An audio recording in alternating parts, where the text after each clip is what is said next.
Jika teori tersebut dikontekstualisasikan dalam Undang-Undang Dasar 1945 Pasal 7A, khususnya kata presiden dapat diberhentikan. Kami ulangi, khususnya pada kata presiden dapat diberhentikan, maka sangat jelas bahwa kedudukan presiden dalam kalimat tersebut dapat merupakan pribadi jabatan karena tidak menyebutkan siapa subjek dari presiden yang dimaksud.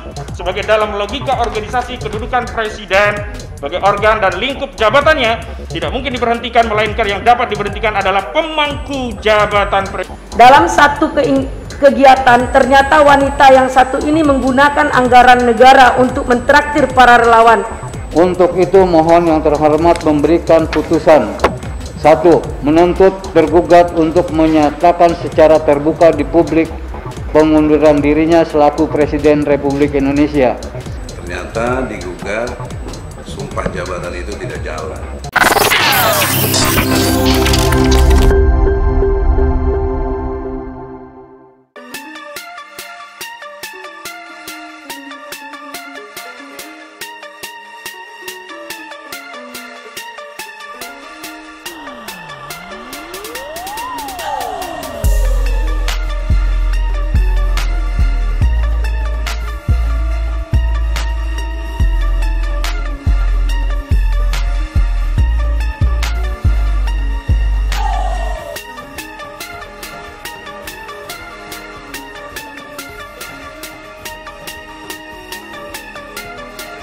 Biasa kita sudah sampai, kita mau absen perkara dulu. Kita mau tahu apakah pihak presiden sudah datang atau belum. Jadi pengadilan pakai sistem real on di Pengadilan Negeri Jakarta Pusat. Absensinya canggih, tidak real on.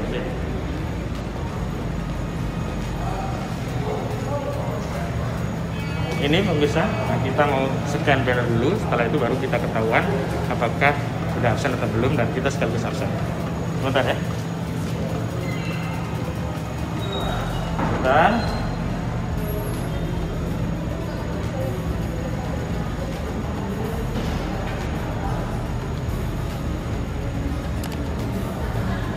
bisa kita sudah absen. Nah, ini Muhyiddin Jali dan kawan-kawan itu penggugat, kita sudah datang. Nah, kalau udah datang sudah ada contrengnya. Tapi ini Presiden Joko Widodo selaku Presiden Negara Republik Indonesia dan selaku Kepala Pemerintahan Nasional belum hadir. Kita tunggu dan kita lanjut pada sidang selanjutnya. Demikian, yuk.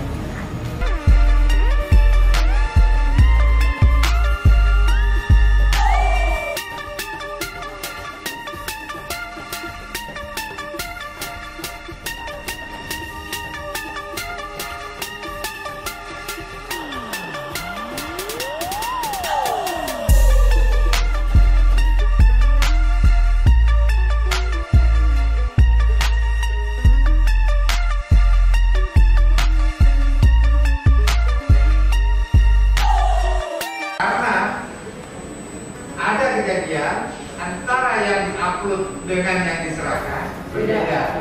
Makanya kami akan menggunakan untuk recheck hal itu, ya. Jadi untuk bukti surat P kami berikan kesempatan berapa lama Anda mempersiapkan? 26 berarti 20 ya.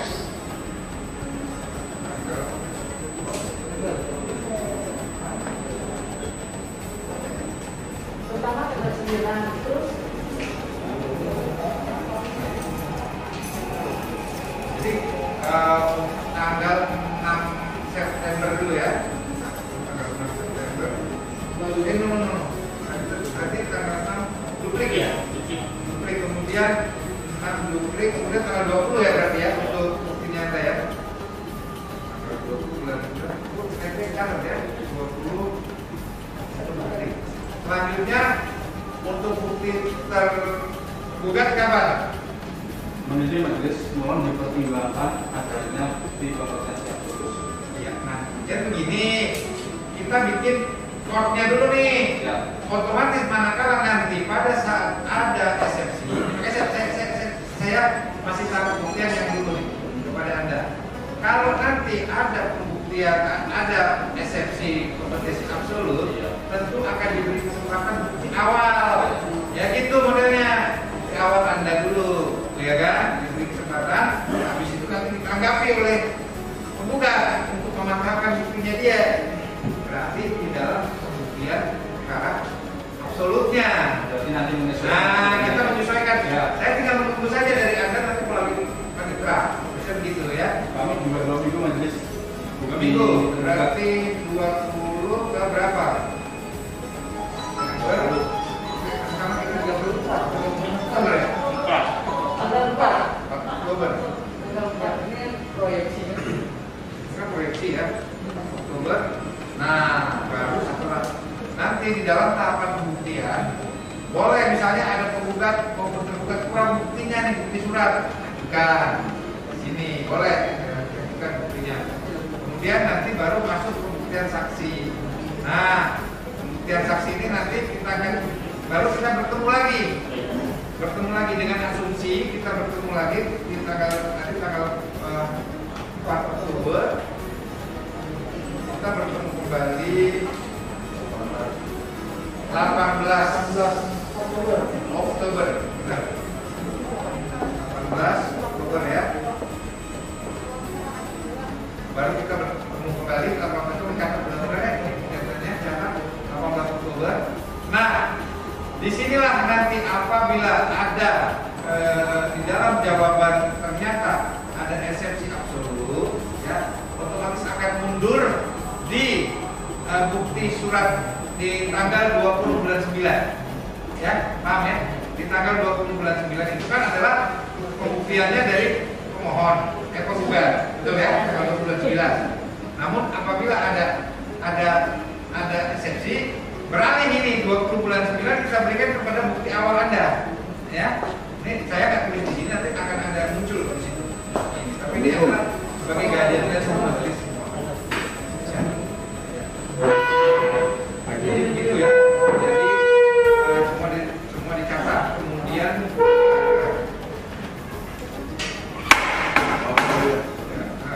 jadi kemudian baru kita masuk ke pembuktian saksi dari pihak penggugat di tanggal 18 ya. Saya rasa demikian, barangkali sebelum dicatat kembali ya untuk recek kita untuk jawaban ya itu di tanggal 9 Agustus, kemudian untuk replik tanggal 23 Agustus, kemudian untuk duplik tanggal 6 September, kemudian bukti surat dari penggugat adalah 20 September 2021. Di sini manakala apabila ada potensi absolut akan diberi kesempatan kepada pihak tergugat untuk mengajukan bukti awalnya ya, di 20 bulan 9 2021 dan apabila tidak maka akan dilanjutkan dengan bukti surat daripada pihak tergugat tanggal 4 Oktober 2021. Selanjutnya kita akan bertemu kembali untuk pengajuan bukti saksi yang diberikan kepada penggugat untuk mengajukan saksinya di tanggal 18. Nah, selama masih tahapan sudah pembuktian baik surat penyurat maupun bukti saksi diperkenankan para pihak untuk mengajukan bukti tambahan. Saya rasa demikian ya. Nah, sudah jelas semua penjelasannya ya. Oh ya, jadi menurut informasi bahwa untuk upload, ya ini penting nih, untuk uploadnya itu dibatasi jam 3 sore, maksimal jam 3 sore untuk upload ya, dari pagi jam 3. Sebab kalau kita nanti akan upload hari berikutnya, jadi maksimal jam 3 sore. Nanti untuk detailnya, silakan untuk perwakilan dari kuasa penggugat maupun dari kuasa penggugat mungkin kepada Ibu Panitra Penggugat. Baik, sebelum sidang itu barangkali ada yang ingin disampaikan dari kuasa penggugat.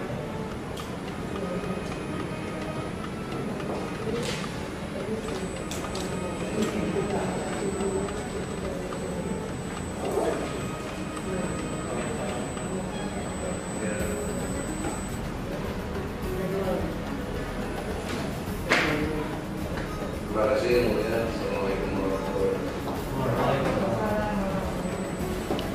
Dalam kesempatan ini setelah ini yang saya dengar dari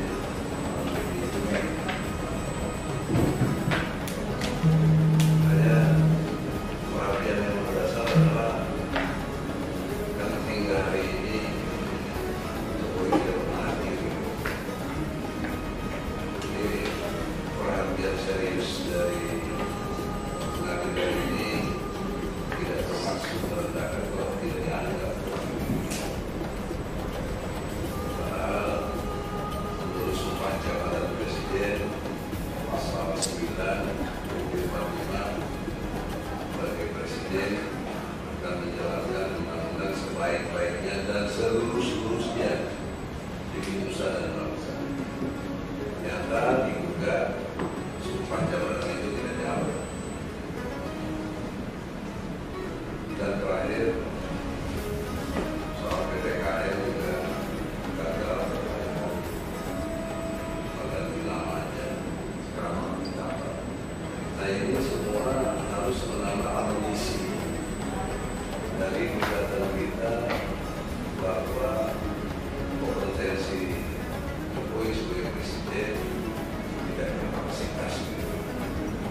awal saja.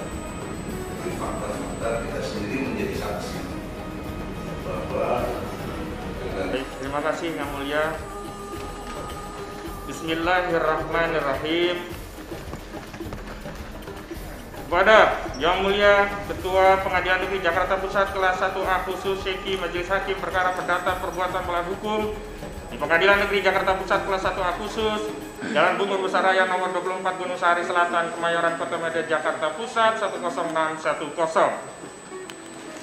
Perihal gugatan perbuatan melawan hukum secara material dalam fungsinya positif, perbuatan tercela oleh Joko Widodo selaku Presiden Republik Indonesia. Dengan hormat, perkenan kami bertindak untuk dan atas nama 1. Muhyiddin Jalih dengan identitas sebagaimana dimaksud, 2. Ira Ihsan sebagaimana identitas dimaksud, 3. Wahidin dengan identitas sebagaimana dimaksud, 4. Fahri Lubis sebagaimana dengan identitas dimaksud, 5. Tulus dengan identitas terlampir, 6.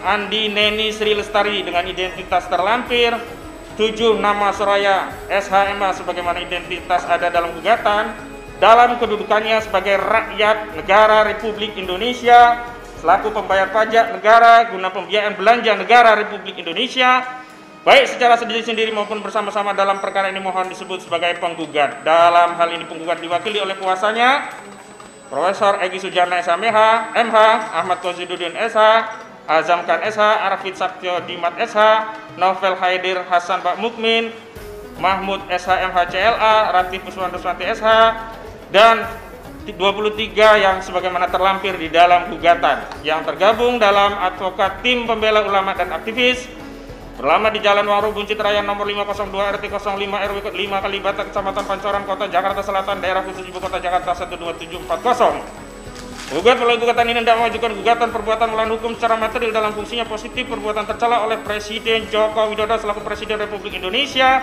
yang diajukan terhadap Presiden Joko Widodo selaku Presiden Negara Republik Indonesia dan selaku Kepala Pemerintahan Negara Republik Indonesia berkedudukan di kantor pusat Istana Negara di Jalan Medan Merdeka Utara Gambir Kota Medan Jakarta Pusat. Selanjutnya dalam perkara ini mohon disebut sebagai tergugat.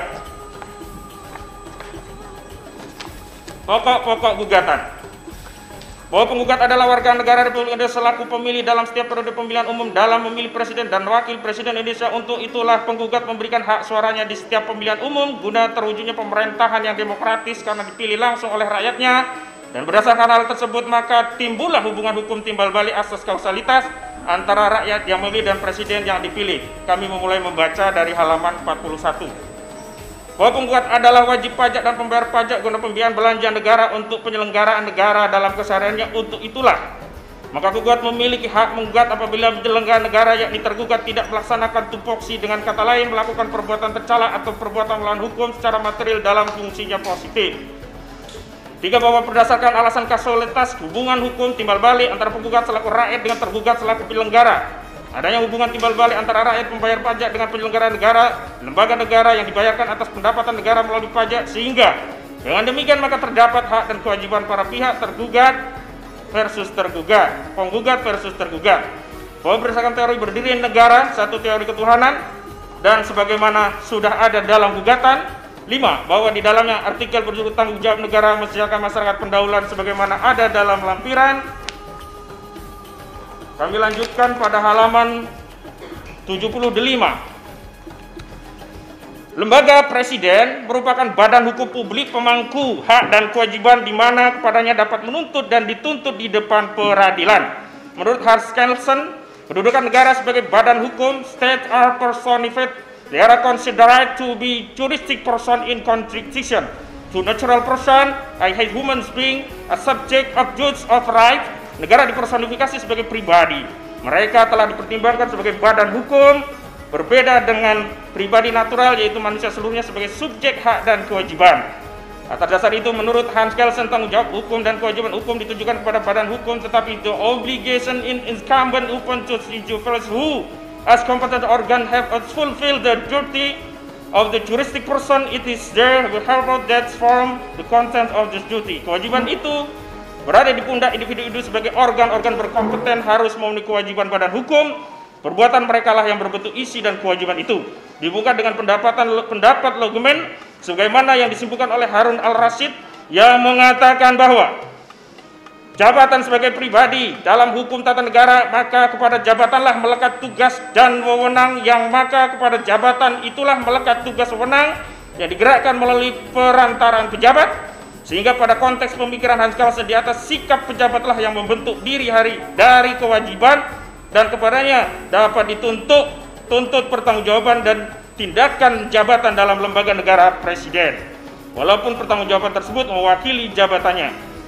Jika teori tersebut dikontekstualisasikan dalam Undang-Undang Dasar 1945 pasal 7A, khususnya kata presiden dapat diberhentikan, kami ulangi, khususnya pada kata presiden dapat diberhentikan, maka sangat jelas bahwa kedudukan presiden dalam kalimat tersebut dapat merupakan pribadi jabatan, karena tidak menyebutkan siapa subjek dari presiden yang dimaksud, sebagai dalam logika organisasi kedudukan presiden sebagai organ dan lingkup jabatannya tidak mungkin diberhentikan, melainkan yang dapat diberhentikan adalah pemangku jabatan presiden.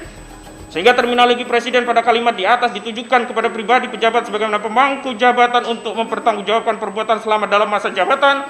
Pribadi jabatan adalah melekatnya jabatan dalam pribadi seseorang ketika menduduki suatu jabatan untuk menjalankan organisasi, menduduki secara sah berdasarkan aturan-aturan yang mengikatnya, sehingga dalam bertindak senantiasa terikat dengan norma hukum yang mengaturnya. Sebagaimana dikatakan oleh Jimli As-Siddiq bahwa doktrin negara hukum, pemimpin yang sebenarnya bukanlah orang yang melainkan hukum, sebagai suatu sebenarnya bukanlah orang melainkan hukum, sebagai suatu sistem bagaimana harusnya presiden bertindak dan menjalankan pemerintahan. Gagasan inilah lazim disebut dengan istilah the rule of law and not of man. Tindakan presiden dalam perspektif jabatan terikat oleh masa waktu dan tempat, di mana pribadi jabatan terus berlangsung menyelenggarakan tugas dan wewenangnya serta pertanggungjawaban atasnya. Pribadi jabatan dapat diklasifikasikan secara jelas dalam menjalankan fungsi-fungsi jabatan seorang pejabat dan dalam kapasitas pribadi seorang pejabat. Ternyata dalam kapasitas seorang pribadi seorang pejabat pun seorang pejabat melekat kualitas jabatannya, sehingga pribadi jabatan baik secara struktur maupun secara pribadi melekat tanggung jawab dan pertanggungjawaban.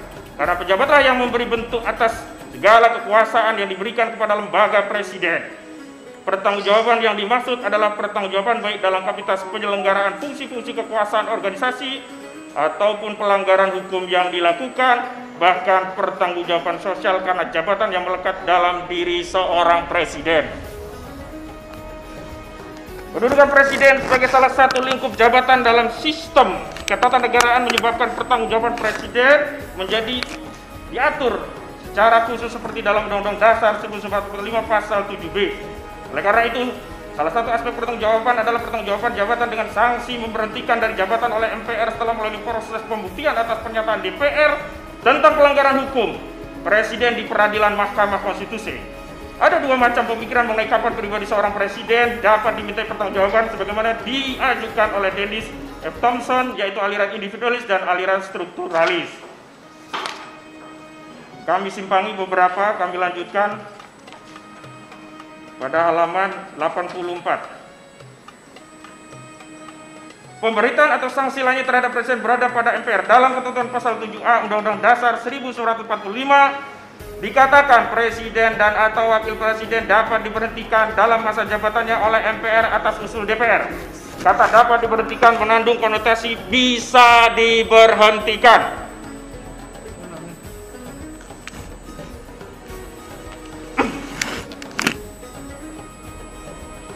Mengandung konotasi bisa diberhentikan dan bisa tidak diberhentikan oleh MPR meskipun keputusan MK membenarkan pendapat DPR tentang pelanggaran hukum presiden. Kata dapat diberhentikan juga bisa ditafsirkan bahwa sanksi maksimal atas pelanggaran hukum presiden adalah pemberhentian.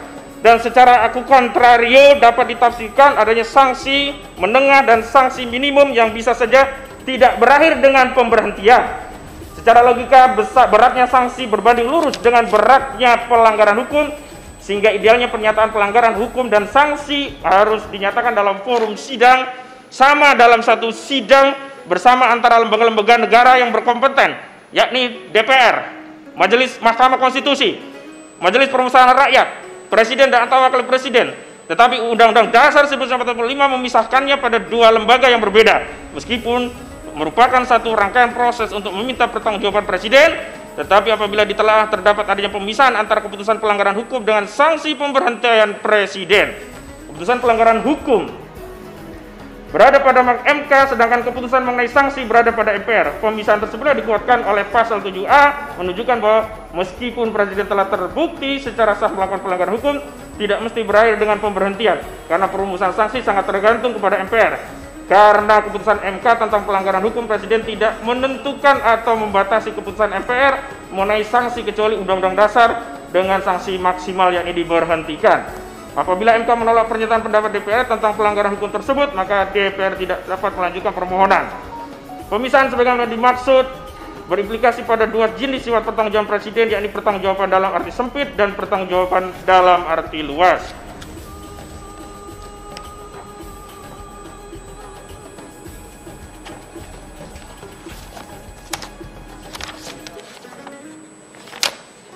Kami lanjutkan di halaman 100. Pelanggaran hukum lain di luar undang-undang hukum pidana termasuk pelanggaran terhadap nilai-nilai agama, moral, adat istiadat, serta pelanggaran presiden terhadap kewajiban konstitusionalnya sebagai presiden. Asalkan saja pelanggaran tersebut sedemikian rupa merendahkan martabat dan kedudukannya, dan itulah yang menjadi objek gugatan ini, yakni adanya martabat presiden yang menjadi rendah karena perbuatan presiden yang melakukan perbuatan tercela. Dengan pembatasan demikian, maka alasan pemberitaan presiden ke depan dapat menjadi sangat politis. Dengan demikian, maka pemberitaan presiden dapat menjadi sangat politis dan dipengaruhi oleh tuntutan rakyat dan kekuatan politik yang ada dalam DPR. Sementara dalam pengadilan ini adalah tuntutan tentang perbuatan melawan hukumnya. Dengan demikian, konsep perbuatan tercela sebagaimana tercantum dalam perubahan Undang-Undang Dasar 1945 yang kemudian dijabarkan oleh Undang-Undang RI tentang MK masih mengandung multitafsir, sebagaimana konsep misdemeanor sebagai alasan impeachment di Amerika Serikat. Alasan-alasan impeachment pada masing-masing negara juga berbeda-beda. Selain itu, perdebatan mengenai penafsiran atas alasan impeachment juga mewarnai proses impeachment atau menjadi wacana eksplorasi pengembangan teori dari sisi akademis.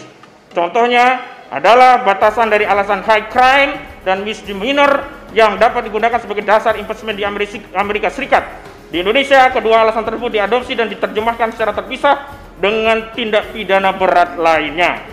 Izin yang mulia akan diteruskan rekan kami selanjutnya mengenai contoh-contoh kepala negara yang mengundurkan diri dari jabatannya dengan kesadaran.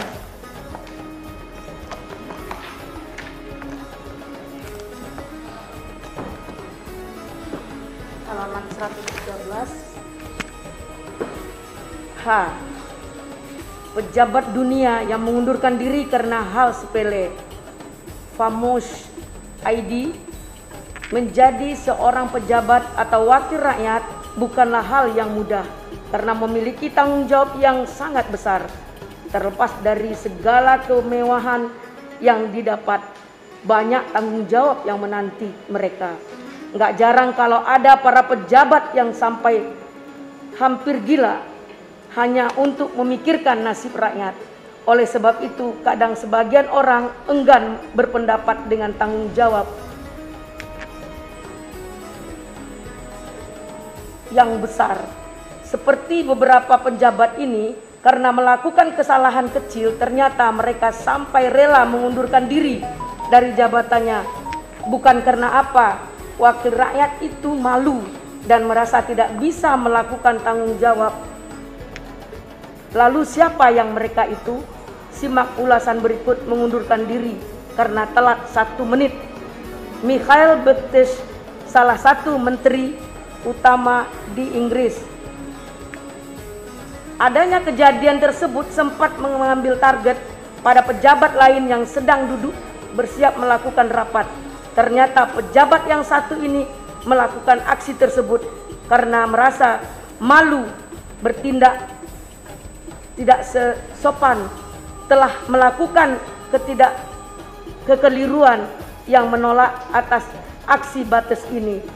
Menurutnya permintaan maaf darinya sudah cukup dan semua mengapresiasi rasa tanggung jawab besar yang dia miliki. Kalau di Indonesia sih jangan terlambat. Bisa hadir rapat saja karena malu. Mantan Menteri Ekonomi Jepang Akiri Amari sempat menggegerkan publik Jepang. Pasal mengundurkan diri melakukan melakukan pengunduran diri secara tiba-tiba. Ternyata semua ini dilakukan atas tuduhan korupsi kepadanya. Namun setelah ditelusuri lebih dalam, mantan menteri ini ternyata tidak seperti yang sudah dituduhkan. Malah justru para stafnya lah yang terbukti melakukan korupsi lantaran malu sebagai seorang pemimpin yang tidak mendidik anak buahnya. Selain itu, mereka tidak merusak kepercayaan pemerintah masyarakat Jepang terhadapnya. Ketahuan plagiat, Mendiknas Jerman mengundurkan diri. Beda lagi dengan yang ini. Jerman salah satu menteri bernama Anante Sekhwan ternyata melakukan pengunduran diri dengan alasan yang tidak terduga. Menteri yang diangkat tahun 2005 ini rupanya diduga melakukan plagiarisme ringan. Dalam upaya pendapatan gelar pendidikan, hal ini diungkap oleh salah seorang blogger yang sengaja menggunakan nama palsu karena mengaku malu dengan plagiarisme ringan tersebut. Sekhwan memilih mundur dari jabatan yang selama ini ditempati.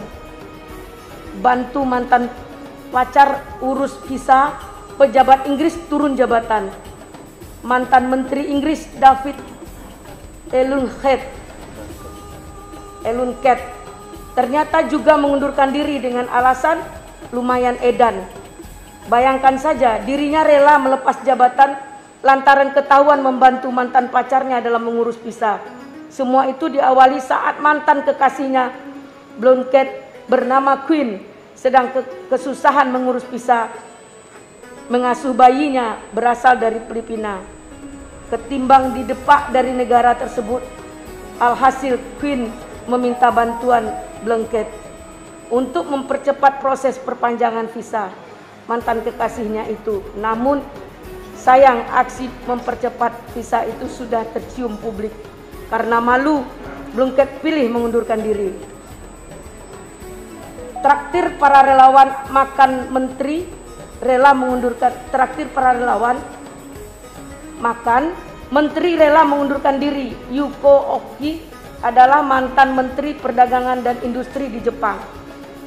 Dalam satu kegiatan, ternyata wanita yang satu ini menggunakan anggaran negara untuk mentraktir para relawan yang memang telah dalam membantu beberapa waktu kemudian. Lantaran merasa melakukan hal yang salah, alhasil Yuko memilih mengundurkan diri dari jabatan. Jakarta, The News, permulaan tahun 2018 diawali dengan pengunduran diri beberapa kepala negara dan kepala pemerintah di berbagai negara. Penyebabnya beragam, namun umumnya mereka skandal korupsi atau konflik kepentingan politik dan golongan negara masing-masing. Pernyataan mengundur pun disampaikan atas inisiatif pribadi. Namun ada pula yang dinyatakan setelah adanya desakan kuat dari publik dan partai pendukung selama 2018, setidaknya 6 presiden dan perdana menteri mengundurkan diri. Artinya dalam sebulan ada 2 pemimpin yang mundur. Berikut para kepala negara dan kepala pemerintahan yang mengundurkan diri. 1. Presiden Afrika setelah Jacob Zuma mengundurkan diri pada 14 Februari 2018. 2. Perdana Menteri Ethiopia Haile Mariam Desalegn menyusul Zuma turun tahta sehari kemudian, yaitu tanggal 15 Februari. Namun penyebab berbeda. Menghadapi situasi publik dan 1 terkait konflik antar kelompok. 3. Perdana Menteri Stephen Microsejar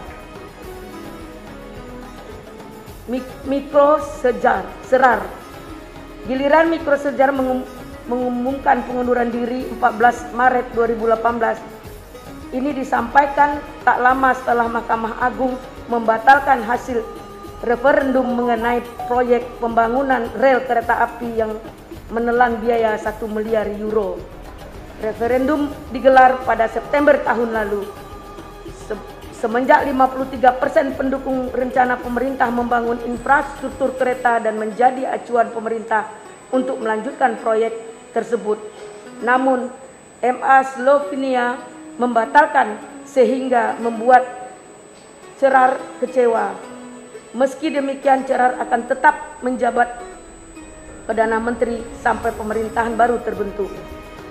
Slovenia sebenarnya akan menggelar pemilu pada Juni mendatang. Namun terkait pengunduran diri kemudian akan dipercepat. 4. Perdana Menteri Slovenia Robert Fico keesokan harinya 15 Maret 2018. Robert Fico mengundur diri sebagai Perdana Menteri Slovenia. 5. Presiden Myanmar U Hitan Kyaw intimnya memilih daftar kepala negara yang mundur sebelum masa jabatannya berakhir. Dia mengungkapkan alasan mundur karena ingin beristirahat. Spekulasi yang beredar intimnya mengalami masalah kesehatan.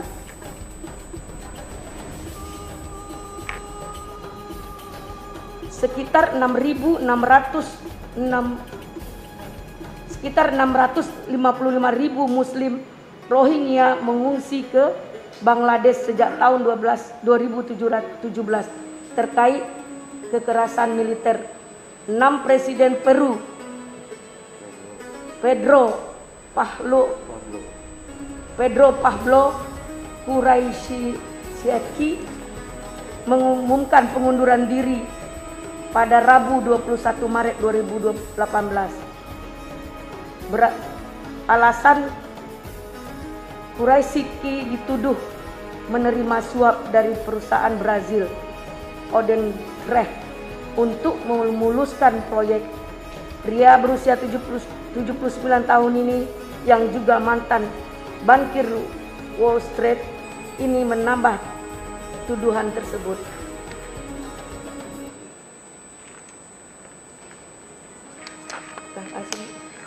Mohon yang mulia, mungkin selanjutnya kita serahkan sama Mpong kabur. Lanjutkan yang mulia.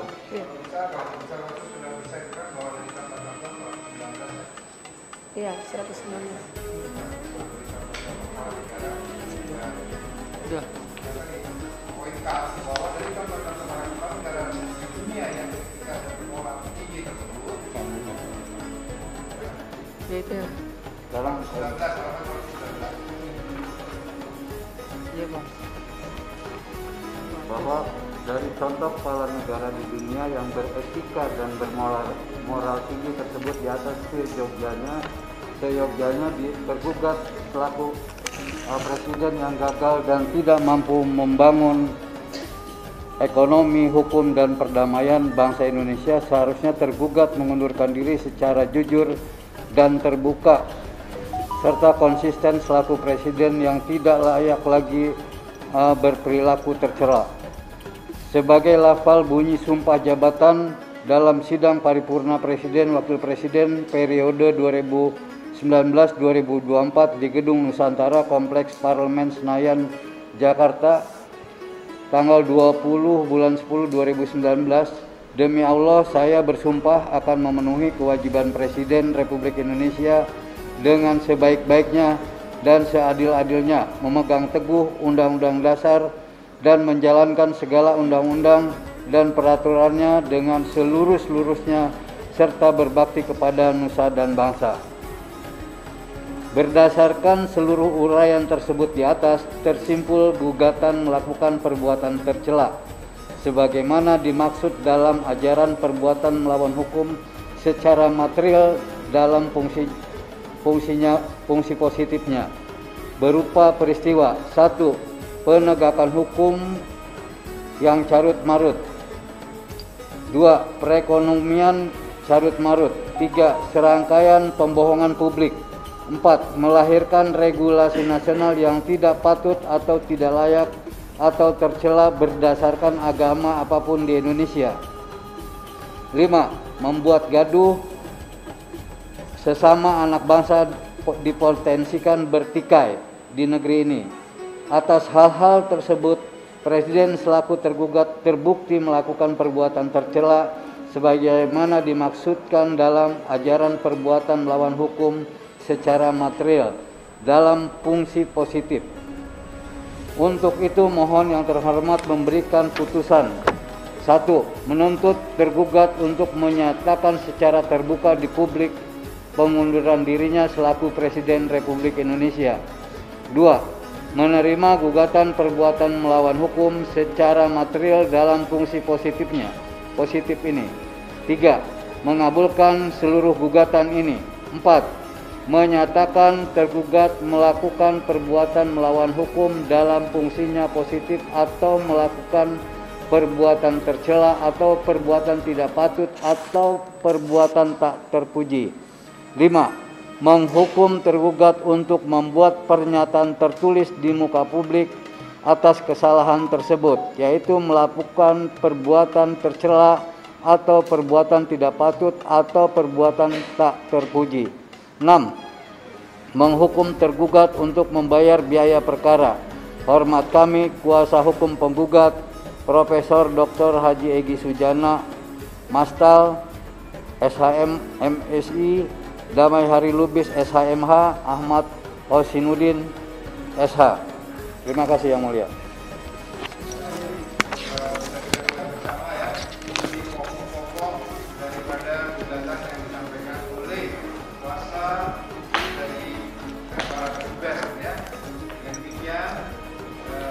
Rakyat menggugat kepada kuasa dari tergugat Presiden Joko Widodo untuk memberikan jawaban terhadap gugatannya. Ya, apakah saudara mohon waktu kawan? Di majelis, karena penyusunan gugatan ini membutuhkan koordinasi dari berbagai instansi, kami mohonkan 2 minggu majelis. Berarti tanggal 9 Agustus. Ya. Siap. Baik, mari kita susun bersama. Oleh karena itu sudah dihadiri tadi sebagaimana majelis sampaikan di awal bahwa persidangan akan dilakukan secara verifikasi. Berarti akan menggunakan nanti akun yang ada di Pengadilan Negeri Jakarta Pusat, ya. Jadi nanti lawyer dari pihak penggugat maupun dari pihak tergugat nanti berkoordinasi dengan panitra. Nah, ganti akunnya nanti dimasukkan. Mohon Yang Mulia, di sini bukan rakyat menggugat. Di sini saya sebutkan Ya. adalah sebagai tergugat di sini. Rakyat menggugat. Rakyat penggugat Ya. di sini adalah sebagai Ya. penggugat. Ya. Penggugat, ya. Jadi begini, kita buat kata bersama ya. Ya. Untuk kalender kita. Jadi untuk jawaban yaitu pada tanggal 9 Agustus 2021 di hari Senin. Senin yang akan datang. Akan 2 minggu yang akan datang. Manakala nanti di dalam jawaban tersebut ada eksepsi tentang kompetensi absolut, maka nanti akan dijatuhkan putusan setelah jawab ya. Sementara fokus menunggu jawaban dulu ya. Yes, kita tunggu jawaban dulu. Manakala jawaban di tanggal 9 itu belum siap, nanti tetap diupload, diberitahu juga di ekor kita. Jadi selalu di situ tanggal siap, misalnya kemudian belum siap juga nanti kan akan terbaca juga oleh juga. Setelah selesai, nanti kita memasuki replik. Ya. Jadi replik berapa lama, saudara? Ini dengan asumsi 2 minggu berjalan. Manakala misalnya nanti tergugat masih belum, kan akan mundur. Ini juga akan mundur gitu maksudnya. Tapi kami menawarkan kepada pihak daripada penggugat Seminggu. kapan? Karena kami juga belum tahu jawaban dari tergugat, kami juga mohon waktu yang sama. Sama 2 minggu ya. Jelas ya. Berarti tanggal 16, 23. Tanggal 23.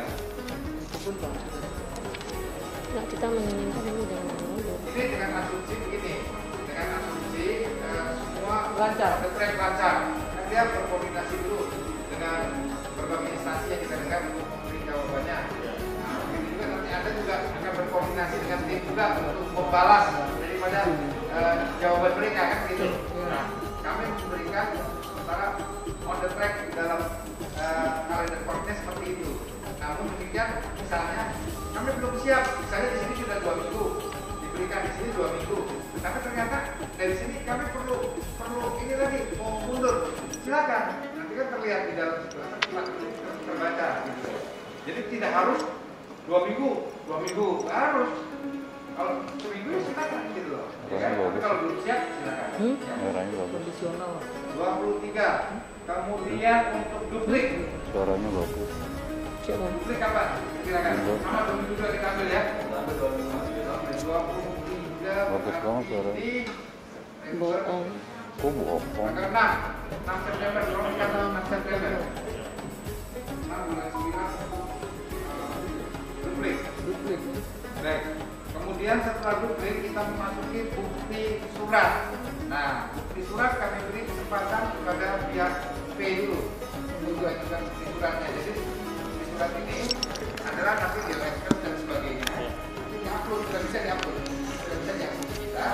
Namun pada saat nanti kita berjumpa kembali seperti ini, hard copy dan soft copy-nya diserahkan ke majelis, ya kan? Jadi paham ya? Di hard copy-nya yang kemarin Kirim ke kita diserahkan ke kita karena ada kejadian antara yang upload dengan yang diserahkan beda. Makanya kami akan menggunakan untuk recheck hal itu, ya. Jadi untuk bukti surat P kami berikan kesempatan berapa lama Anda mempersiapkan? 2 minggu juga. Juga 2 Sama. Nah, berarti 20 ya. 20 September. Pertama tanggal 9, terus Jadi tanggal 6 September dulu ya. tambah 2 minggu. Nanti tanggal 6 Duplik. kemudian 6 duplik, kemudian tanggal 20 ya berarti ya. Ya. Untuk buktinya Anda ya.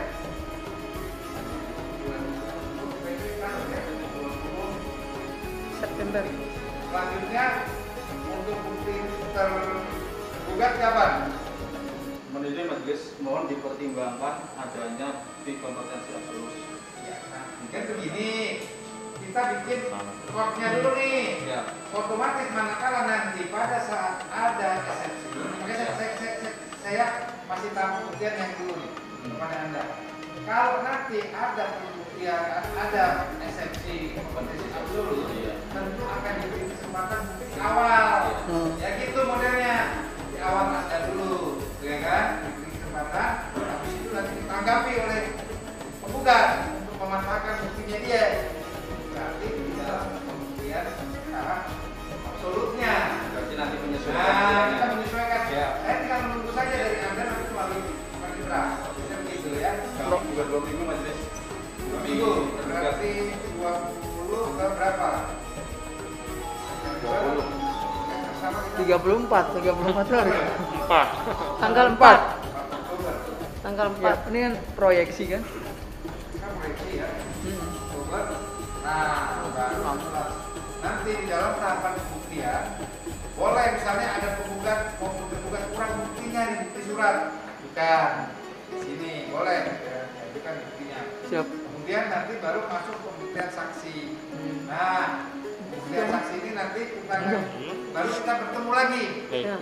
Bertemu lagi dengan asumsi kita bertemu lagi di tanggal 4 Oktober. Kita bertemu kembali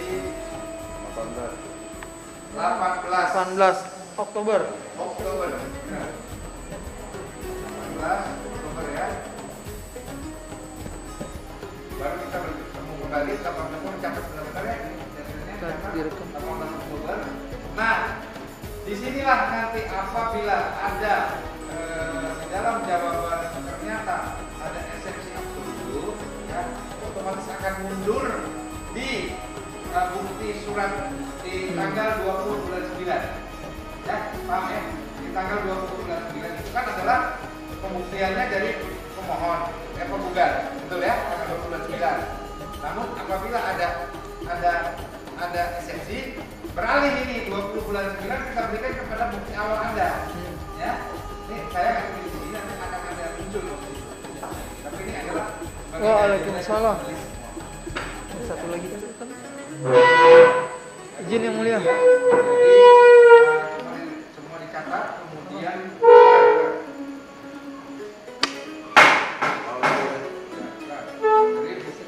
baru kita masuk ke pembuktian saksi dari pihak penggugat di tanggal 18. Saya rasa demikian, barangkali sebelum dicatat kembali ya untuk cek kita untuk jawaban ya, itu di tanggal 9 Agustus, kemudian untuk ranking tanggal 23 Agustus, kemudian untuk duplik tanggal 6 September, kemudian bukti surat dari penggugat adalah 20 September 2021.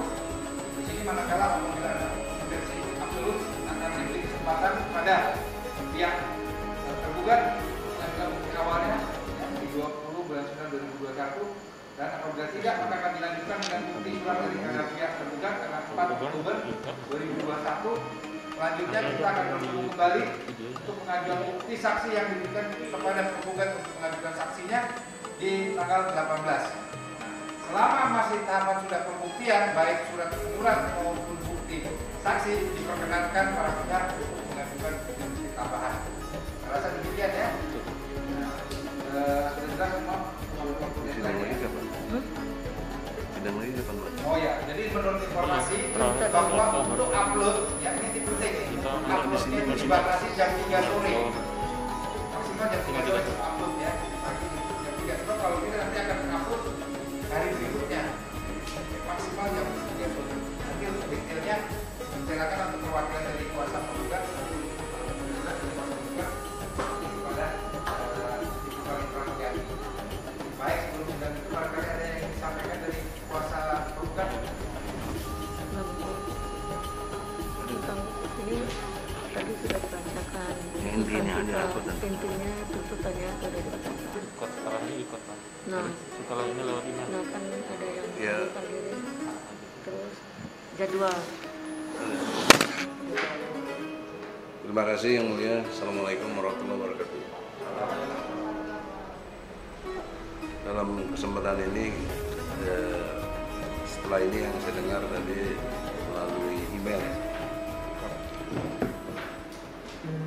hanya perhatian yang mendasar adalah kan hingga hari ini Jokowi tidak pernah hadir gitu. Jadi perhatian serius dari pengadilan ini tidak bermaksud merendahkan, kok tidak dianggap, kurang lebih begitu. Padahal menurut Sumpah Jabatan Presiden pasal 9 UUD 45, sebagai presiden akan menjalankan undang-undang sebaik-baiknya dan selurus-lurusnya demi nusa dan bangsa. Ternyata digugat, sumpah jabatan itu tidak jalan. Dan terakhir, soal PPKM juga gagal berkali-kali. Cuma ganti nama aja, sekarang malah ditambah. Nah ini semua harus menambah amunisi dari gugatan kita bahwa kompetensi Jokowi sebagai presiden tidak berkapasitas gitu. Kompetensinya tidak ada. Jadi gugatan kita ini amat sangat terang benderang dibuktikan, walaupun nanti kita diminta saksi-saksi, itu kan verbal saja. Tapi fakta-fakta kita sendiri menjadi saksi bahwa kegagalan dalam memimpin Republik ini berakibat menyengsarakan. Karena tugas pokok presiden, satu, mensejahterakan seluruh rakyat Indonesia. Kedua, mencerdaskan kehidupan bangsa. Ketiga, menjaga tumpah darah seluruh rakyat Indonesia. Yang keempat, melakukan politik bebas aktif, menjaga perdamaian dunia untuk menghapuskan penjajahan di muka bumi ini. Itu tugas pokok presiden yang tertera. Oleh karena itu perhatiannya yang mulia. Bagaimana kok nggak pernah datang ini apa nggak ada konsekuensi hukumnya apa begitu. Saya kira itu yang mulia. Terima kasih. Selanjutnya barangkali ada yang disampaikan.